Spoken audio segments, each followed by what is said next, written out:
Georgia Bulldogs have won the SEC. They're waiting to play in the All-State Sugar Bowl. They will get the winner of Indiana and Notre Dame tonight in snowy South Bend. And now we welcome in one of the better stories in all of college football, from a walk-on to a two-time national champion, just won the SEC once again, and that is Dan Jackson from the Georgia Bulldogs, kind enough to join us right now. Dan, it's Zach Gelb. Appreciate the time. Congratulations. Thanks so much for doing this, and how you been? Yes, sir. Thank you for having me. I've been good. Yeah, well, thank you for coming on. So I know you've had a few weeks to kind of process it, but what does it mean to win this SEC this year, in a year where, you know, when it started, everyone was picking Georgia, but then there were many times during this road to the SEC championship this year where they had a lot of doubters in some uncharted territory for the Bulldogs. Yeah, that's right. I mean, it means everything. It's one of the reasons I chose to come back this year, and along with a lot of other guys on our team. And it was a goal since last January, and here we are, and just thankful to be healthy and just thankful for the opportunity. You know, how much of the outside noise did really play a factor? I don't want to say in this team's success, but when you had a program like Georgia, it's championship or bust. You guys have been one of the best programs in the country now for the last few years. When people are saying, oh, Georgia's vulnerable, oh, Georgia could be beat this year, and you guys just keep on finding a way to be standing at the podium at that SEC championship. Did you guys kind of use that outside noise as a little bit of motivation? I mean, there's always the outside noise, but for us, we're always focused on each other. We take it day by day, each day at practice. Really, no matter who the opponent is, we're always focused on ourselves and how we can get better. And, we always have the utmost faith in each other because of the way we practice and the way we work. And the defense really kept Georgia in the game in the SEC championship game up against Texas in the first half. And then, unfortunately, you see Carson Beck go down and Gunnar Stockton got his number called. Just how about what Gunnar showed you guys in that SEC championship game in the second half? Yeah, no doubt. Gunnar's a dog. I've told everybody that, and we were joking around after the game because, I was saying that Gunnar used to play safety growing up, so it was no surprise that he was going to come in and do his thing, and super proud of him. And, praying for Carson, and, his situation right now is uncertain, but we got his back, and but just thankful for both of them. I know you said Gunnar is a dog. I'm assuming that this team's confidence in him has not wavered as you guys get set to see who's going to be playing for the Sugar Bowl and who you're going to be going up against. It seems like this group, even on the sidelines in that second half, is just really confident in his abilities. No doubt. No doubt. We're riding with Gunnar, and, just super proud of his work ethic and the way he attacks each day at practice and in the meeting rooms, and got the utmost confidence for him. Yeah, and we know Carson suffered that unfortunate injury. I know a little bit of it has been ambiguous, as Dan Jackson is here with us right now from the SEC champion Georgia Bulldogs. I saw Dawg's HQ from On3 reported that Carson, since you guys got back to practice and hasn't even been with the team, just you being one of the leaders and Carson also being a leader, have you had any conversation, any interactions with Carson Beck, whether it was in person or via text? Yeah, I mean, his situation is really unfortunate, and it's still uncertain at the moment. But like I said, I mean, came in with Carson, and just really thankful for the kind of player and work ethic that he showed, and, praying for him and just hoping that he gets back healthy. Yeah, how do you kind of look back at the season that he's had so far? Because it's been a roller coaster kind of ride of emotions for Georgia this year. When you look back, if, unfortunately Carson can't return to play, how would you kind of describe the season that he's had?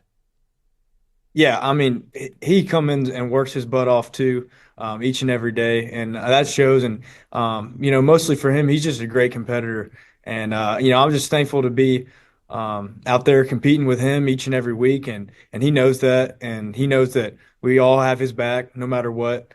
And it's really unfortunate, his situation, but I have no doubt that he's going to bounce back, and he's going to be great moving forward. Talking to Dan Jackson right now. I love your story, and I'm glad your story was able to get highlighted this year, especially in that Georgia Tech game. But just kind of take me through it. You were a walk-on. You had this dream of playing from Georgia, and now you just keep on winning game after game after game. Just kind of walk me through your entire walk-on great success story. Oh, yeah, it's like you said, it's been a dream of mine. And, the road hasn't been easy at all. But thanks to the guys that are in my locker room and the greats that I've played with, I've been here a long time, and I've been a part of some great teams, and most thankful for those relationships that I built, because that means everything to me.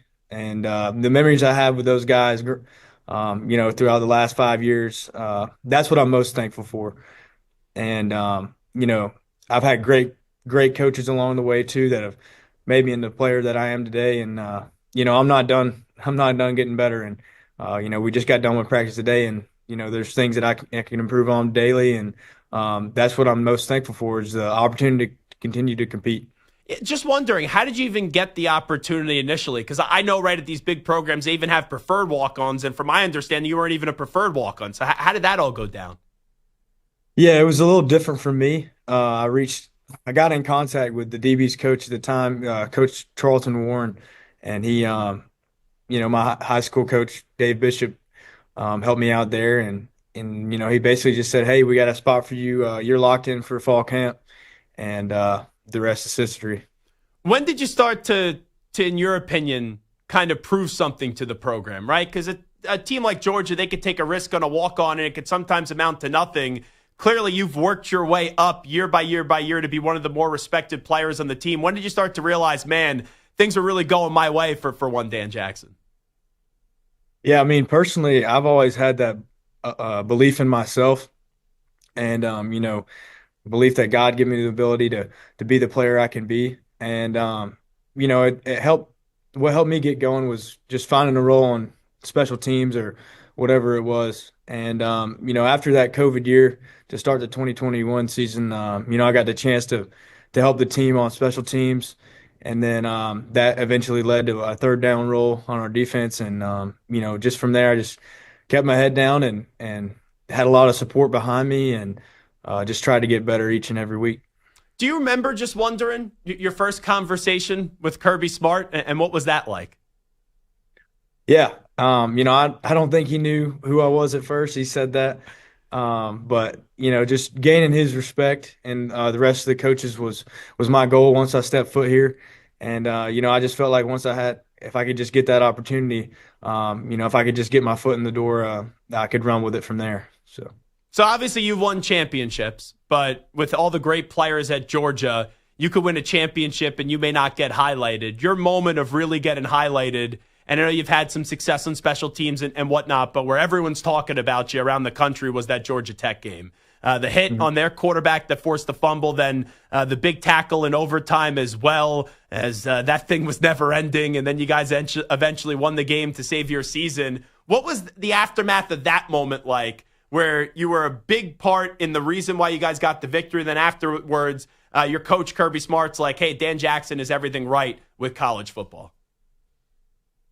I mean, for me personally, I didn't know at the time, but I wasn't 100% certain at the time. But that was my last game in Sanford Stadium, and to go out like that on a win was my biggest goal. Thankfully, never lost to Georgia Tech since I've been here, and they got a great team, and especially their quarterback Haynes King. He's a great competitor, Yeah. and I got myself and the rest of our team has the utmost respect for him and the way they played this year. But that game was one of the reasons we do what we do.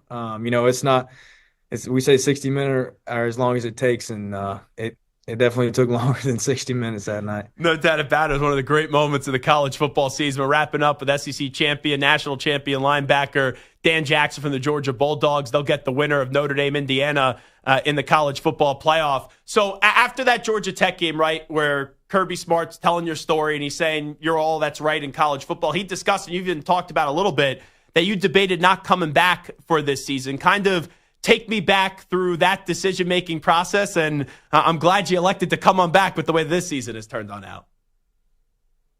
No doubt.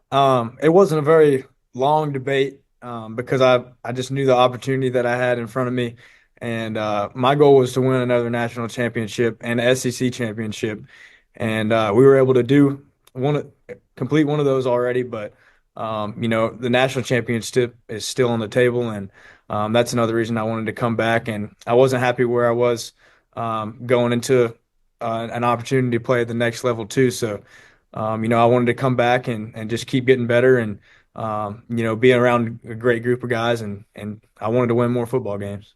I know you're the ultimate team guy, so just separate the team component of this for a second. Individually, for your individual success, what do you think you've proved? What did you kind of believe that you really put your stamp on the mark this year when you look back at this season? Yeah, I mean, like I mentioned earlier, just believing in myself, not let somebody's opinion of me or false narrative that they have. I don't worry about that. I know the kind of player I can be, and thanks to my family and all the support that they've given me, and my coaches and my teammates. I know my strengths and I know my weaknesses, and personally, I know that there's still a lot more football that I can play, and that's where I'm at, and I'm just ready to win. Well, I watch you. You see your energy. You see the range. You see you move all over the field and how much your teammates really respect you. But if someone hasn't watched you, how would you describe your game so far, Dan Jackson? Really, personally, I just try to play like my hair's on fire. That's what I want people to remember me as, and a guy that wasn't afraid of contact and just put it on the line for his teammates every week. Are you going to watch Just Wondering tonight? I know that there's always different ways to prepare, but will you be watching that game in snowy South Bend tonight between Notre Dame and Indiana? No doubt, every minute. Yep. Yeah, well, that's going to be some experience. I know you've been in the college football playoff before, but now this thing going to a 12-team format and you guys get in a bye. Just what do you think of this new format? Yeah, I mean, we've been able to focus on ourselves more thanks to the first round bye. So we're thankful for that. And then it's like you said, tonight we find out who we play next. And we've been able to prepare, for both of those a little bit already, but just mainly focusing on ourselves and getting back to the basics. Last thing I'll ask you, then we'll let you run, and we appreciate the time today, Dan Jackson. I want to ask you about one of your former teammates, Brock Bowers. We always knew that he was a stud. The last 2 years, he won the Mackey Award. We know what his resume was at Georgia, but this transition has been so seamless in the NFL, closing in on 100 catches for the year, over 1,000 yards. Just how do you kind of look back at some of the interactions and what it was like to be a teammate of Brock? Oh, yeah. I mean, the first thing I think about was going up against him every day at practice. Me being a safety, a DB, him a tight end. It was a great matchup every day, and I was just thankful to get to compete against him, and he made me a lot better. And but to his success this year, I know personally, and the rest of our teammates that played with him, we're not surprised at all. He's another dog. He's a competitor, and his attention to detail, and along with his insane work that has gotten him to where he is today. But one more, and then I'll promise we'll let you run. Is it kind of crazy how, the next time, if you guys don't win, this is it for your college career. Obviously, the goal is to win another national championship. But with your story and all the success, is it just wild to be sitting here in this position today with how quickly the time has probably flown by? No, I mean, it's flown by really fast. And it feels like the SEC championship just ended too. And, that was over a week ago and almost 2 weeks now. And just and from here on out, it's a one-game season. So that's the way we're attacking it. And, we want to see this thing the whole way through. But right now, it's win or go home. So. Well, congratulations. I love your story, and I appreciate you joining us today. Thanks so much, and good luck the rest of the way. Yes, sir. Thank you.